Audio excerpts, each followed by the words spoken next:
Are you somebody who really cares about wildlife and conservation, and you're trying to get people to care more about climate change? Or maybe get them to not litter, keep their cats indoors, to compost more, to plant native plants. Well, these things all require human behavior change. And the foundation of change is communication. With the last election, we are seeing dramatic changes happen in the sciences. Loss of federal funding for national park system, for scientific research grants. We are seeing people not vaccinating their children, not wanting to do things about climate change. So if these are issues that you really care about, or anything that has to do with conservation and the environment, it really requires human behavior change. A lot of people, especially scientists, tend to think that data convinces people that as long as we have the results of studies, this is what is needed to change minds. But as we've seen with things like climate change and vaccines, this is not true. There's also a trend where the public is losing trust in scientists. So what can we do? How can we bridge this gap? This is all what this episode is about. What I'm going to talk about in today's podcast is how to be a more effective communicator. And these are lessons that I've learned through my own personal experience, but mostly from this amazing book called Think Again by Adam Grant. I love this book. If you are a scientist or in the science field professionally, I am going to say this is required reading for you. But if you're just interested in understanding how people work and wanting to create change, this book is for you as well. Honestly, I recommend everyone read this book. So often when we talk about working with wildlife, we think about it from the animal's perspective, studying the species. But in reality, when it comes to making change, we often have to turn to our own species, human beings. And it's funny because people enter this field because they want to be outdoors, they want to work with animals. But in reality, so much of the work happens working with people. And right now, we are seeing so many hot button communication issues happen in the sciences and in the conservation world. There was recently an election here in the United States, and I did a podcast episode about the importance of maintaining communication and relationships with people who think differently than you. Because when we have those relationships, then we can start to bridge the gap and make true change. In that episode, I talk about the importance of having discussions. In this episode, we're going to go deeper into how to become a better communicator. And I am doing this episode for myself as much as I am for you, because although I think of myself as a good communicator, there is so much to it when it comes to really getting effective messaging and your point across. It is not just conveying what you know, but it's really just so much deeper than that. I can't even explain it in this one sentence, which is why I'm doing a whole podcast episode about it. This is needed more than ever. So that's what we're going to talk about this episode, is how to become a more effective communicator. First, I want to talk about why you want to engage with people. After the election, when I did that podcast, I posted some clips to TikToks and Instagram Reels, and I got some hostile comments from people saying that they don't want to engage with those kinds of people, that they've had these long discussions from people who think differently than them from the other side, and that they're exhausted by these discussions, that nothing changes, that they won't change. I want to take a little bit of time to talk about why having these conversations are so critical. They are the first steps to have these communications. And change can take a long time. The people that we talk to who think differently than us, they have different beliefs, different value systems. And sometimes for change to happen, this can take generations.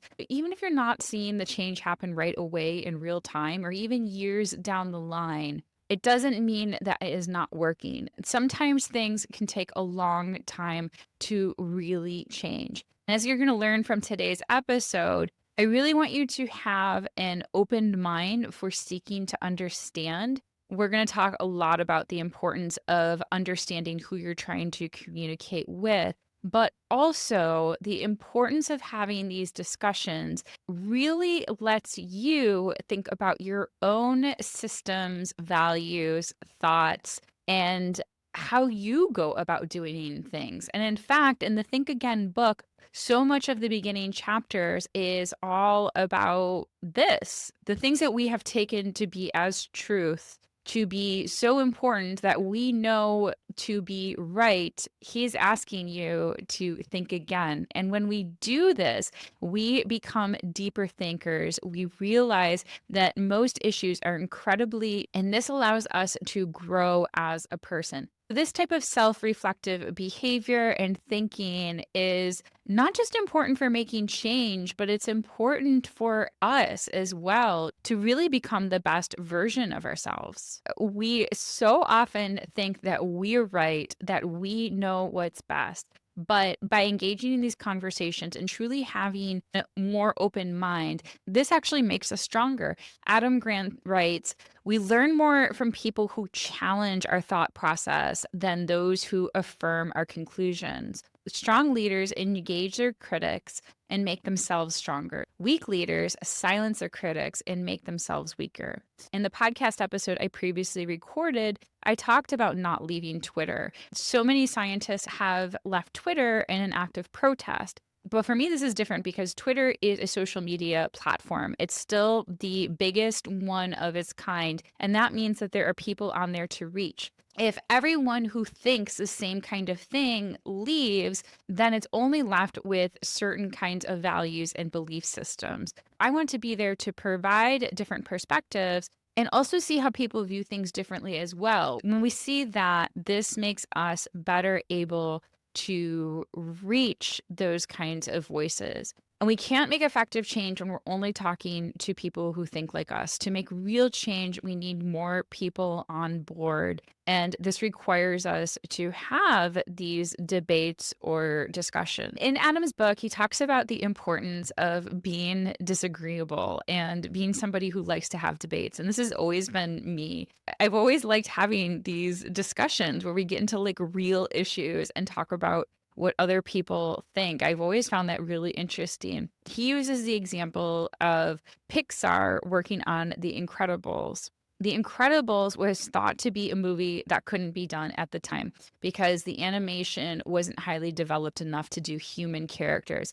Yes, they had Toy Story, but they still had like the plastic looking toys, which were easier to animate rather than human skin. In order to make this happen, the director of the Pixar movie chose people to work on the film who they dubbed pirates, who were more innately disagreeable, but not in a contrarian way that they always disagreed with somebody, but that they were spirited and they were able to engage in these debates and able to think that things could be done and not afraid to be challenged. Adam talks about how the discussions for making the film, the debates weren't aggressive, but rather they were feisty. And the tension was more intellectual, not emotional.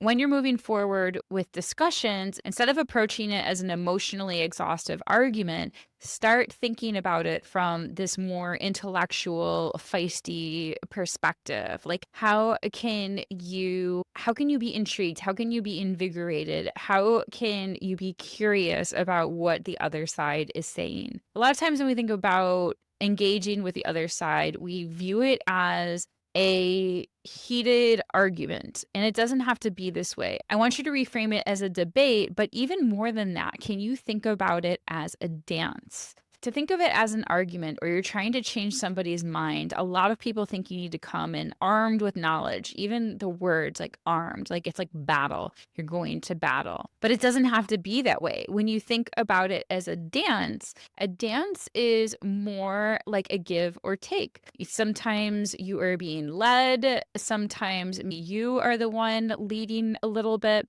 It's more of a flow. And when you think about it in that way, it can be more interesting and engaging. And when you think about it in that way, it can reduce the hostility. And Grant writes in his book that experiments show that simply framing a dispute as a debate rather than as a disagreement signals that you're receptive to considering dissenting opinions and changing your mind, which in turn motivates the other person to share more information with you.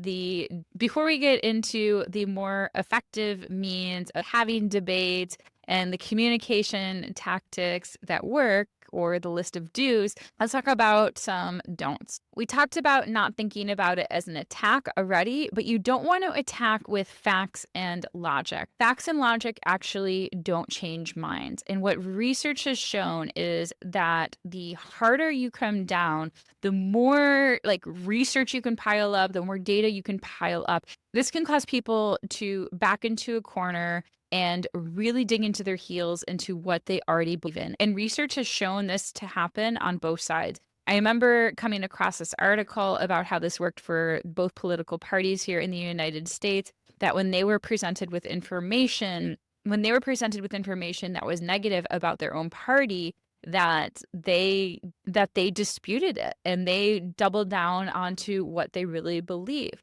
So it seems logically like this would work, but it doesn't. So let's not do this. And again, thinking about that dance metaphor, if you pull too hard with your partner, they're more likely to resist. You want there to be more flow. Another thing that I found surprising from the book is to not use too many reasons. You don't want to stack up a bunch of, again, logic, facts, because this can actually make your case seem weaker. I know, I was really surprised to know this. I wouldn't have thought this. If you use fewer reasons, your case actually appears stronger. Grant states that adding more reasons make it easier for people to pick apart the shakiest one. Although I said don't arm yourself with logic and facts, there is going to be a point where you're going to create information, but you don't want to have tons and tons of reasons. You want to focus on the strongest ones. To exemplify how facts and logic by themselves don't work, Grant notes of a study in Germany where people ended up seeing vaccines as riskier when they introduced people to vaccine safety. And therefore, he said, what doesn't sway people actually makes them come out stronger in the beliefs that they came in with.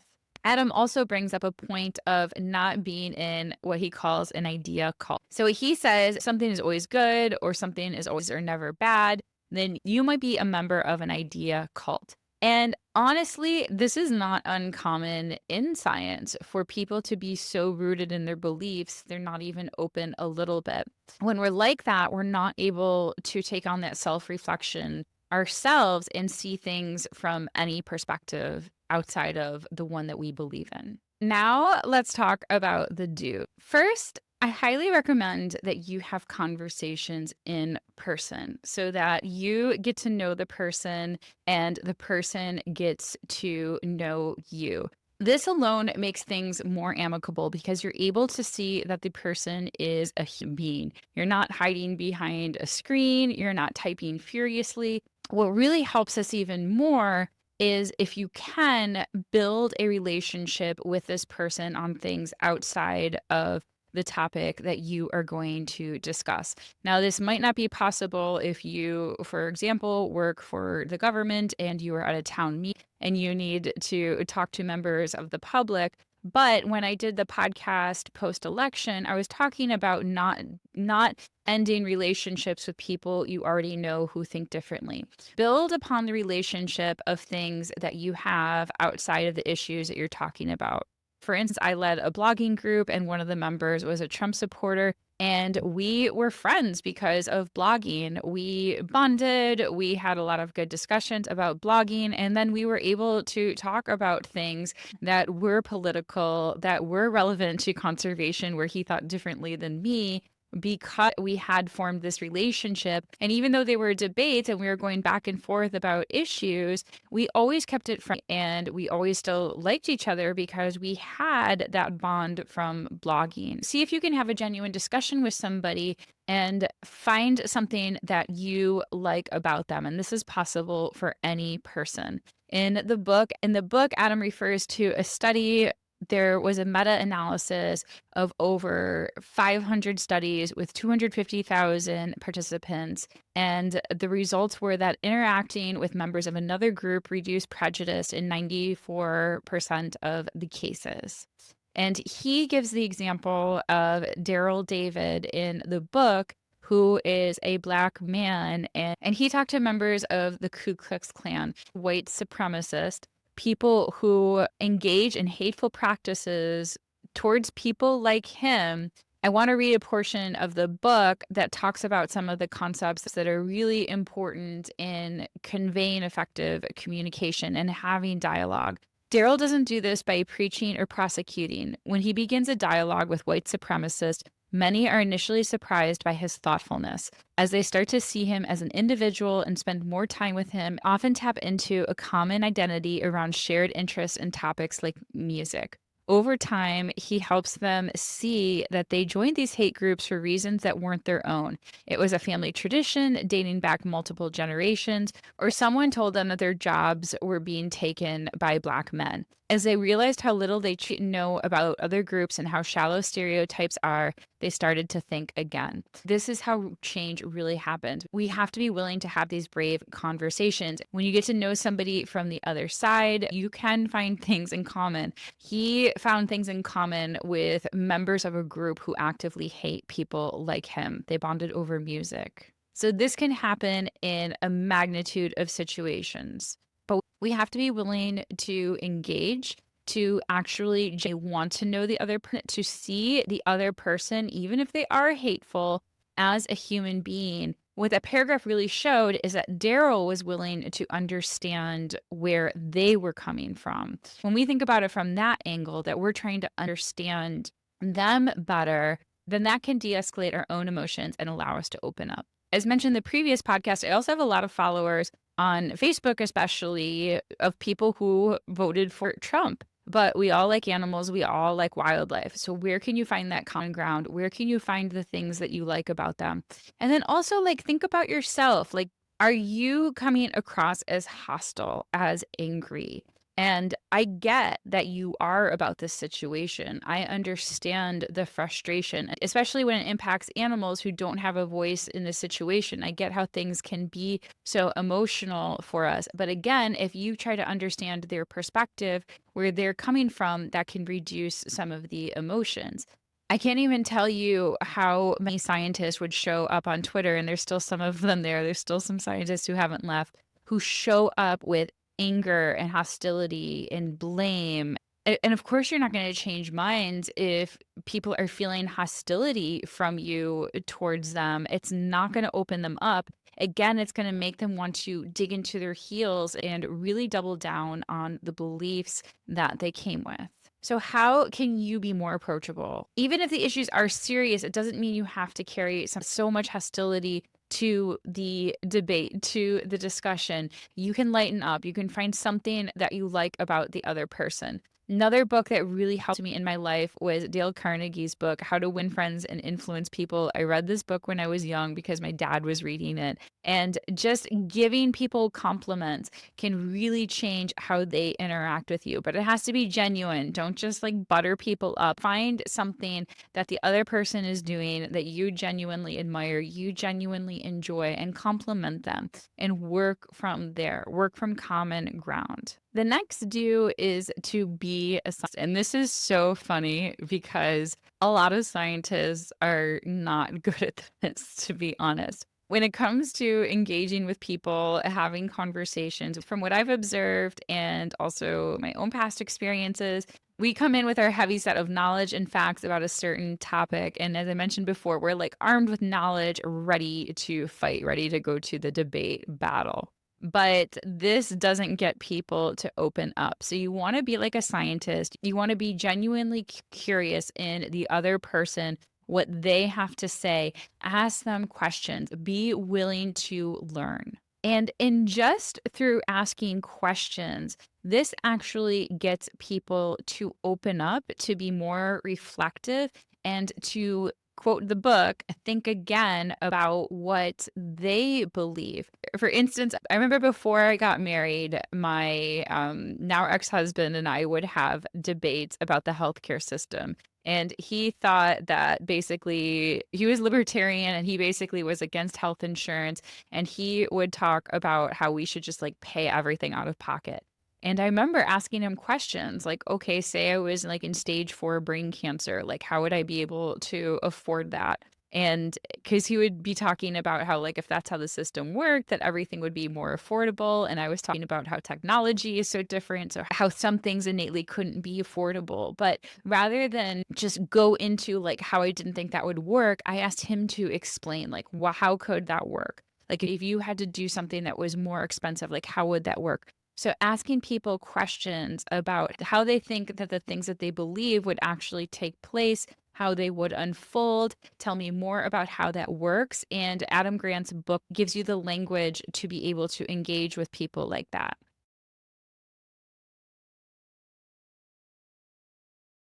In his book, he mentions when social scientists ask people why they favor particular policies, they often double down on their convictions. But when you ask people to explain how these policies would work in practice or how they'd explain them to an expert, this sometimes activates a rethinking cycle. You're not even doing anything to convince them otherwise, but really by questioning, you're triggering something in people to get them to rethink their own values and beliefs. Then Adam Grant says that people notice gaps in their knowledge, they doubt their own conclusions, and in some cases, they become less extreme and more curious about alternative options. You're not even coming at people with, you should think this, or this is what the research says, or this is what the latest study says. You're simply asking them to explain what it is that they believe, why it is that they believe that, how things work. And this activates a cycle of rethinking within themselves.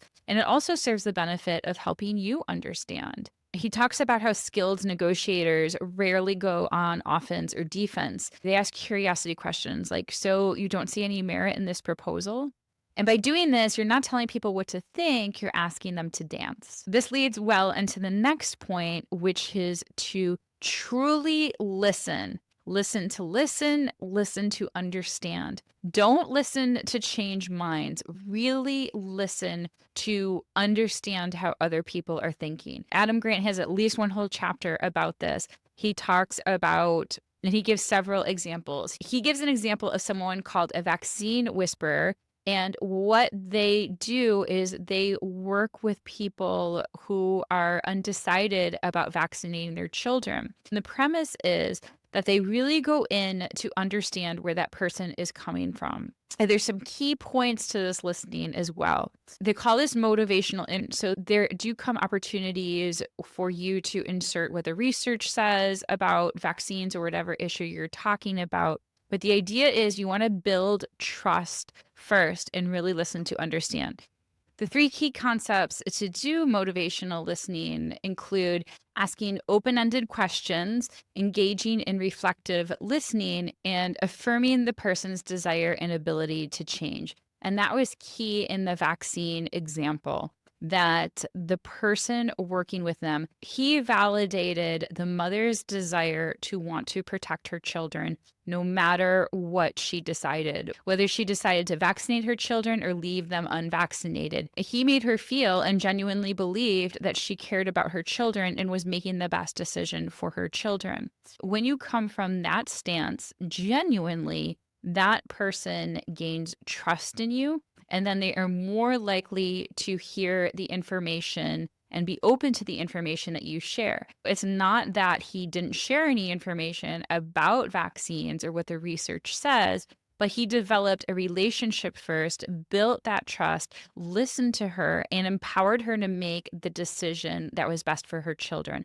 That was also key. People want to feel smart and capable. Actually, a couple of years ago, I was attending a communication conference more in the marketing field in Raleigh, and that was a key talk, that people want to feel competent and capable and smart. So when we are on social media as scientists, calling people dumb for not vaccinating their children or for doing things that affect conservation, that's not going to make them likely to change. They're not going to be like, oh, yeah, I am dumb. No, they're probably going to think this person's a jerk and I'm not going to listen to them. I know what's best for my children and my family. So when we come from that place of genuine connection, genuine caring for that person and believing that they're making the best decision for themselves, they then become receptive to hearing what we have to say. In the book, Grant writes, when the woman did vaccinate, she said he, meaning the vaccine whisperer, respected her decision regardless of what it was as somebody who wanted the best for her kids.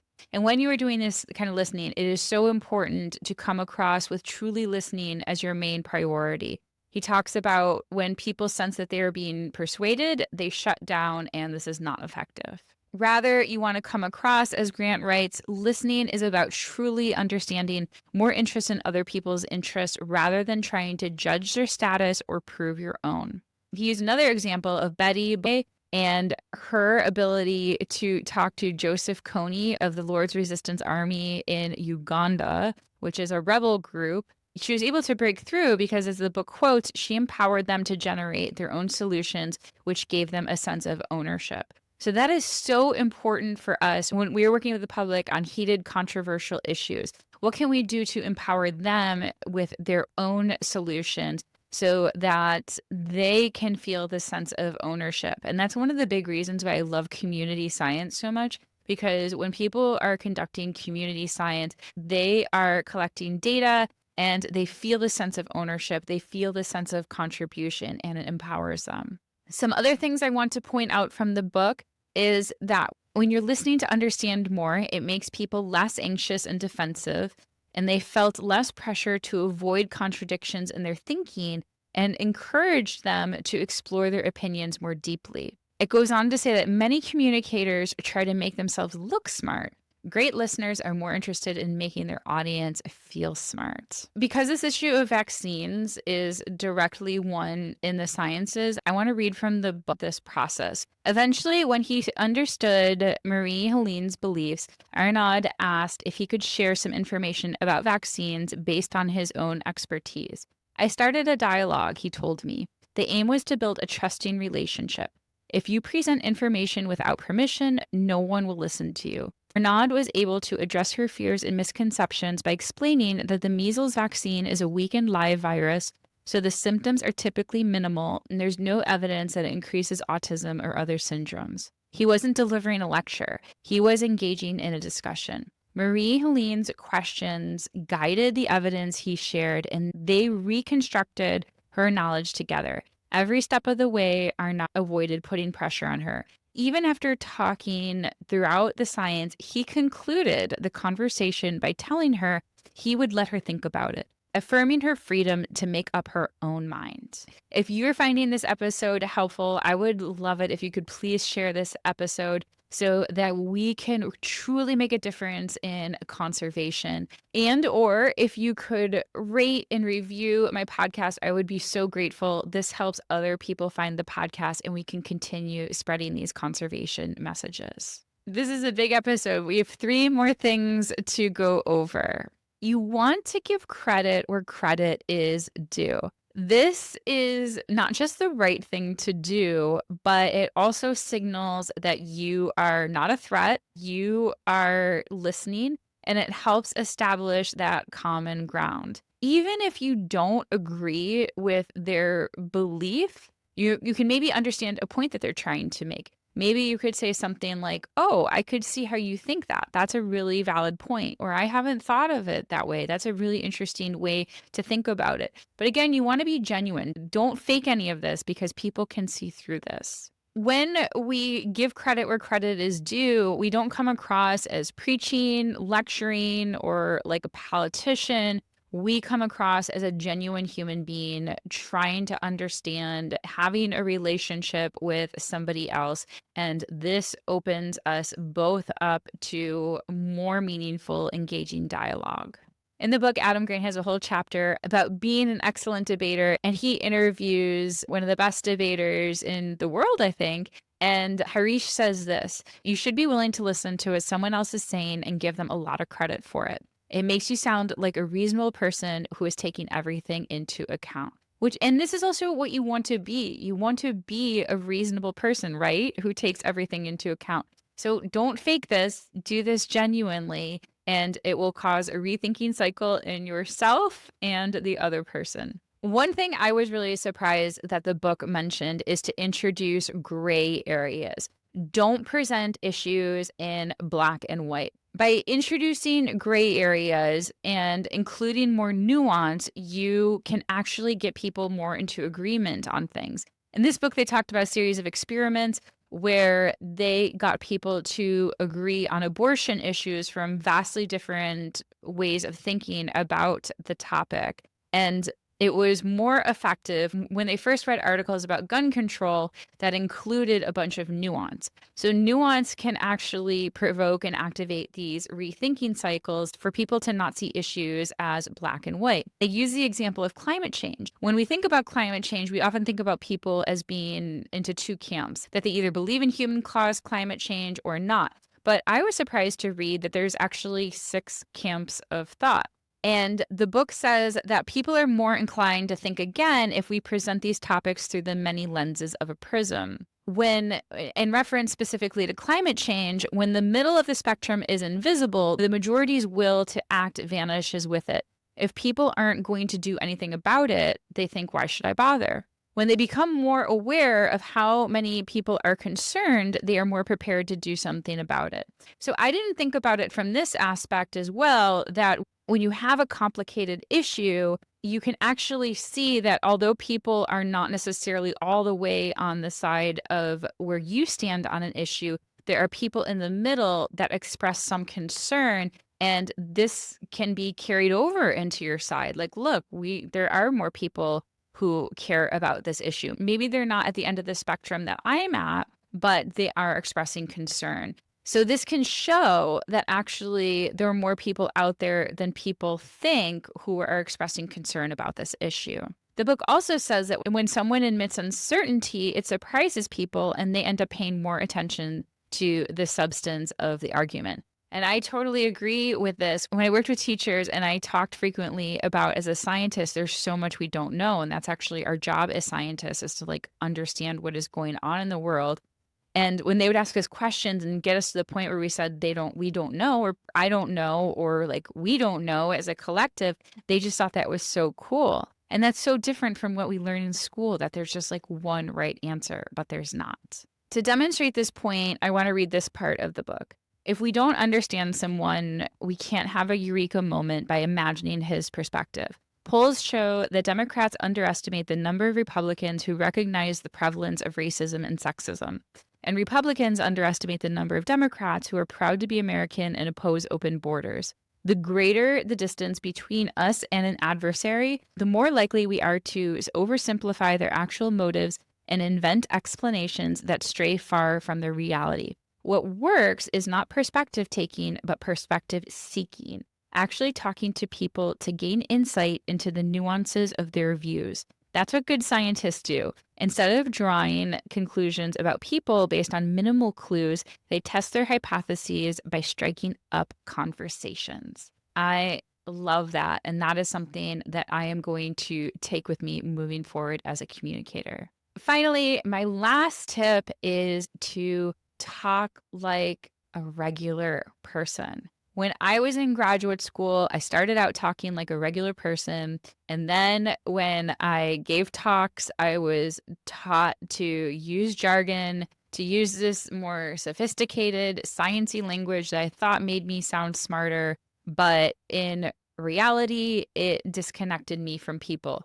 Luckily, I never fully hopped on the jargon bandwagon, meaning I never fully talked like that. I always kind of talked like how I do, which is what I really liked about myself as a scientist. And I also had interests that were relatable to a lot of the public. I watched a lot of reality TV shows. Just try to talk to people like a regular person. And don't worry about being so perfect in what you say and being so accurate in what you say. Like I expressed in the last point, there's so much nuance. And as scientists, we often worry about we have to get it right. We have to get things perfect. And this can increase the amount of disconnection between us and people. It's okay to make mistakes. It's okay to not sound perfect. It's okay to mess up the way that you say things. People want to see a real human being. They are looking for someone to authentically connect with.